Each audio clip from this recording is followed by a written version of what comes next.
Assalamualaikum, nama aku Davi.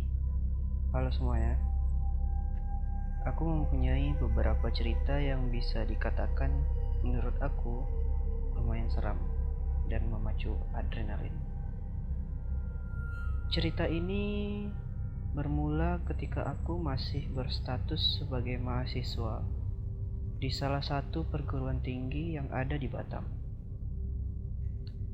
Perlu diketahui, aku dari SD, SMP, dan SMA tidak pernah mengalami pengalaman melihat, merasakan, maupun mendengar sesuatu yang di luar nalar.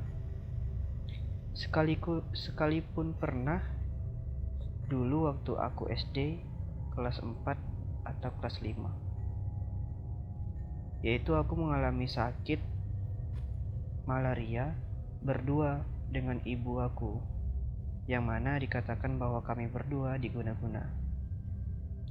Lanjut ke cerita. Aku kuliah di jurusan IT, dan aku tergolong orangnya suka begadang. Nah, sebagai mahasiswa, aku juga mengikuti beberapa UKM yang ada di perguruan tinggi tempat aku kuliah. Pengalaman seram aku terjadi ketika aku dan rombongan teman-teman UKM mengadakan sebuah event yang besar, diadakan sekali setahun. Dan waktu itu juga aku ditunjuk sebagai koordinator. Waktu berlalu dengan cepat. H-2 sebelum event diadakan. Persiapan dan diskusi membahas masalah seputar event terus dilaksanakan di setiap sela-sela kekosongan perkuliahan hingga larut malam. Pada malam H-2 tidak terjadi apa-apa, menurutku.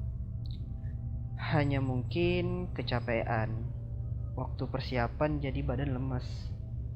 Lalu aku memutuskan untuk pulang dengan keadaan lemas dan ngantuk sekali. Posisi jam menunjukkan pukul 2 dini hari. Teman-temanku ada beberapa yang melarang untuk pulang, tetapi niat hati teringin untuk pulang juga. Lalu aku bergegas menaiki motorku untuk pulang ke rumah. Pada saat di jalan, sempat beberapa kali aku hampir kecelakaan akibat tertidur di jalan. Walaupun sebentar, kondisi mataku dan tangan tidak sinkron, yang mana mata sudah tertutup, tetapi tangan tetap memacu jalan dengan lumayan kencang.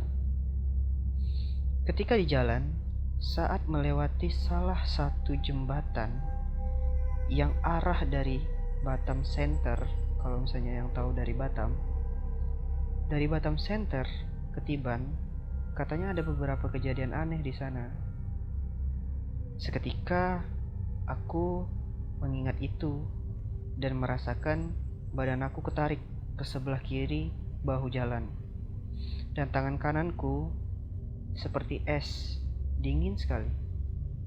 Aku masih berpikir rasional. Mungkin ya karena subuh, karena sudah pagi, jadi kondisinya dingin. Lalu aku berhenti sebentar untuk membuat aku tetap terjaga dan turun dari motor.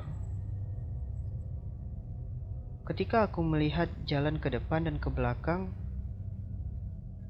aku melihat hanya ada beberapa mobil dan motor ketika aku melihat ke depan.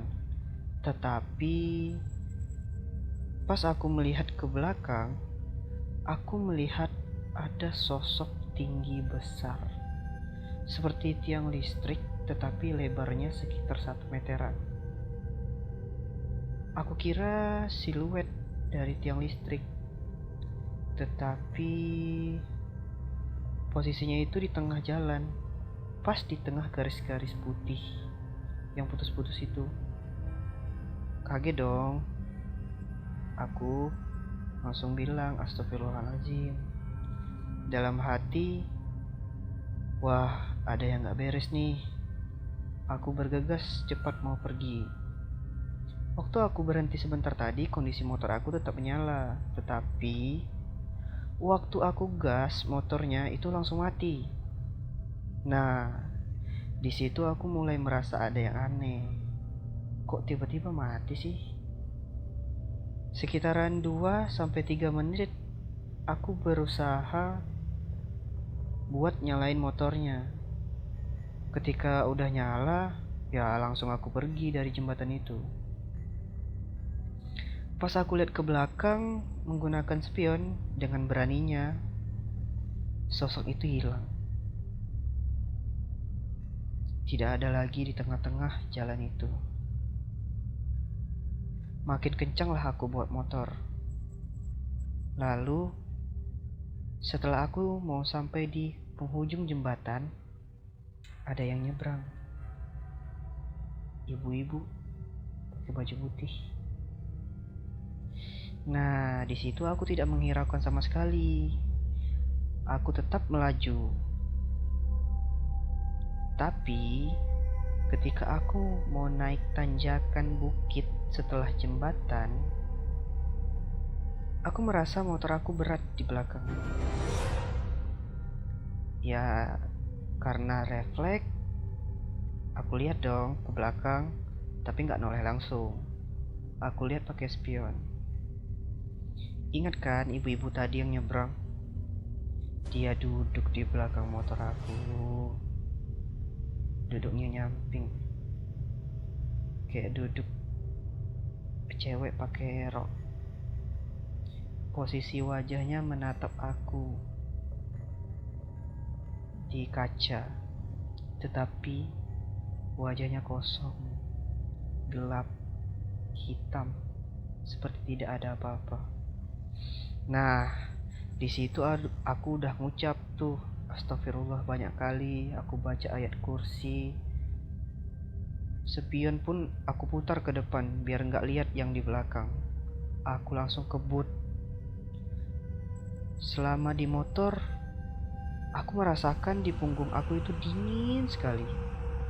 Padahal aku bawa tas, yang mana jika kita bawa tas di belakang, posisi punggung itu akan lebih hangat. Setelah memasuki area dari Tiban, dari Batam Center ke Tiban, kondisi motor aku sudah normal kembali. Aku memberanikan diri untuk noleh ke belakang. Pas aku noleh ke belakang, udah tidak ada apa-apa. Untung selamat. Untung sekali. Pas sampai di rumah, aku berpikir lagi. Mungkin kejadian tadi karena kecapean mungkin. Tapi kok bisa ya ditunjukin dengan yang dekat sekali sampai di belakang motor. Kejadian itu benar-benar memacu adrenalinku. Rasa takut, capek, ngantuk, dan kondisi banyak hal yang harus dipikirkan untuk event besok. Mungkin sampai sini dulu ceritanya. Cerita sambungannya ditunggu next H-1 event. Terima kasih sudah mendengarkan. Assalamualaikum.